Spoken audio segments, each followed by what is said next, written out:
जय श्री सीताराम। बहुत सारे प्रश्न मेरे पास आए हैं कि सर दीपावली पर हम क्या करें और क्या ना करें, थोड़ा सा आप हमें ये बताइए। तो देखिए, सबसे पहली बात तो क्या करें मैं आपको यहाँ पर ये बताता हूँ। तो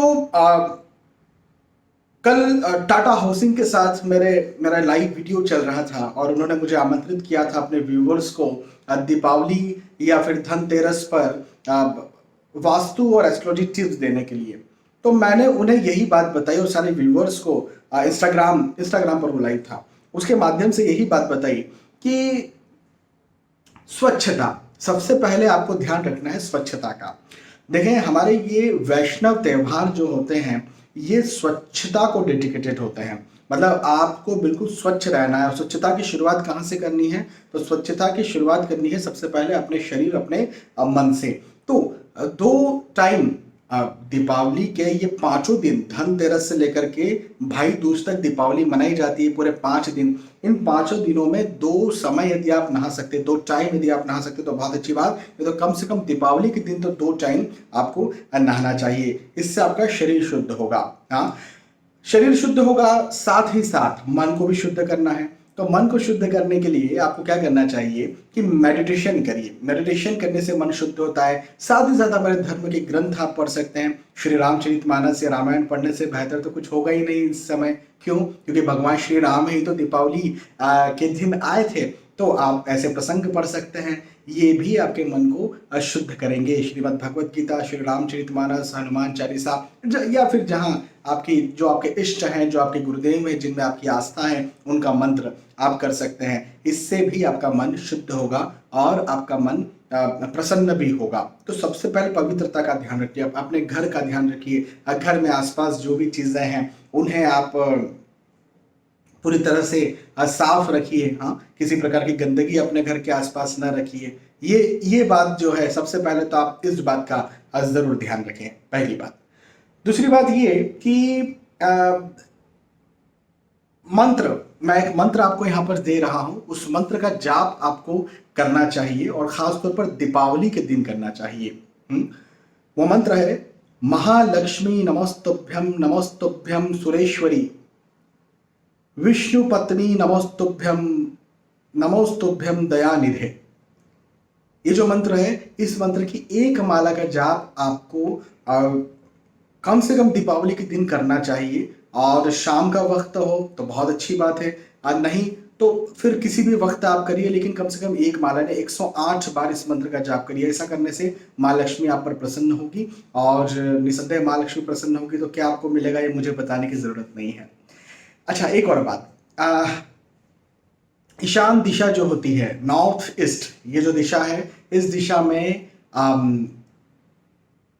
आप यदि अपने भगवान को रखते हैं, पूजन होगा ना, दीपावली का जो पूजन होगा, उस समय ईशान दिशा में यदि आप अपने भगवान को रखते हैं और आप पूजन करते हैं तो ये बहुत अच्छी बात होगी। ईशान कोण में अपने भगवान को रखिए। अच्छा, एक बात जरूर ध्यान रखिएगा कि आपका मुंह दक्षिण दिशा की तरफ ना हो पूजा करते हुए, और देवता या भगवान की जो मूर्ति है उनका मुंह भी दक्षिण दिशा की तरफ ना हो। इस बात का जरूर ध्यान रखिएगा, ये बिल्कुल नहीं होना चाहिए। हाँ, तो क्या होना चाहिए मैंने बताया, और अब बता रहा हूं क्या नहीं होना चाहिए। एक बात ये भी नहीं होना चाहिए कि शाम के वक्त, दीपावली के जो 5 दिन हैं, धनतेरस से लेकर के भाई दूज तक दीपावली मनाई जाती है, इन 5 दिनों में शाम में सूर्यास्त के बाद झाड़ू नहीं लगाना है। ऐसा मान्यता है कि झाड़ू लगाने से माँ लक्ष्मी रुष्ट होती है और बरकत में और समृद्धि में कमी आती है। ये बात भी ध्यान रखिए। एक और बात ध्यान रखिए कि जब आप माँ लक्ष्मी की मूर्ति या फोटो घर में लाते हैं तो माँ लक्ष्मी खड़ी, स्टैंडिंग पोजीशन में ना हो, खड़ी अवस्था में ना हो, है ना। माँ लक्ष्मी बैठी हो, सिंहासन पर बैठी हो, कमल के फूल पर बैठी हो, जैसी आपकी इच्छा, लेकिन बैठी हो, खड़ी ना हो। क्योंकि माँ लक्ष्मी जो है, हम कहते हैं ना, चलायमान है। और आप जब माँ लक्ष्मी की खड़ी मूर्ति, स्टैंडिंग पोजीशन में मूर्ति लेकर के आ रहे हैं तो आप खुद ही माँ लक्ष्मी से कह रहे हैं कि ठीक है, आप चलायमान हैं और बिल्कुल चलते रहिए, खड़े रहिए, रुकिए मत, है ना। तो उन्हें रोकिए, अपने पास रोकिए हाथ जोड़ करके। और उसके लिए सबसे शुरुआत पहली यही करिए कि उन्हें इस बैठी पोजीशन में, सिटिंग पोजीशन में लेकर के आइए। इस बात का जरूर ध्यान रखिए।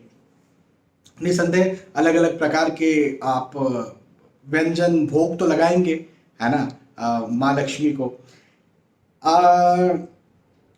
मैं एक बात ये कहना चाहूँगा कि अपने घर का कम से कम एक मिष्ठान तो ज़रूर आप रखिए। मतलब देखिए, बाहर से हम लोग खरीद लेते हैं आज के ज़माने में, लेकिन घर का बना हुआ मिष्ठान बहुत ज़्यादा महत्वपूर्ण होता है। और वो घर का बना हुआ मिष्ठान मिट्टी के बर्तन में रखिए, ये बात ज़रूर आप ध्यान रखिएगा। मिट्टी के बर्तन में रखा हुआ घर का बना हुआ मिष्ठान, मिष्ठान मतलब मिठाई, स्वीट, बहुत ज़्यादा लाभकारी होती है और वो भगवान बहुत जल्दी एक्सेप्ट करते हैं ना।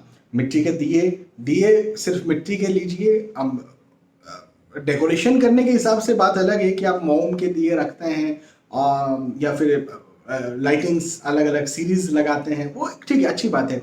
लेकिन अधिक से अधिक ये कोशिश करिए कि मिट्टी के दिए हों।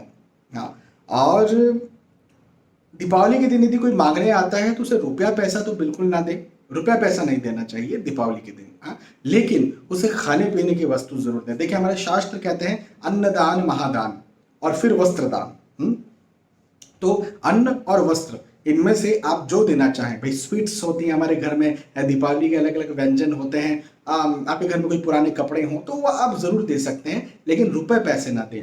और देना भी चाहिए, दीजिए भी जरूर, जो मैंने आपको बताया। तो इन कुछ खास बातों का दीपावली पर ध्यान रखें, और मैं समझता हूँ कि माँ लक्ष्मी निसंदेह आप पर प्रसन्न होगी और आप अपने जीवन में बहुत उन्नति करेंगे। बहुत बहुत धन्यवाद।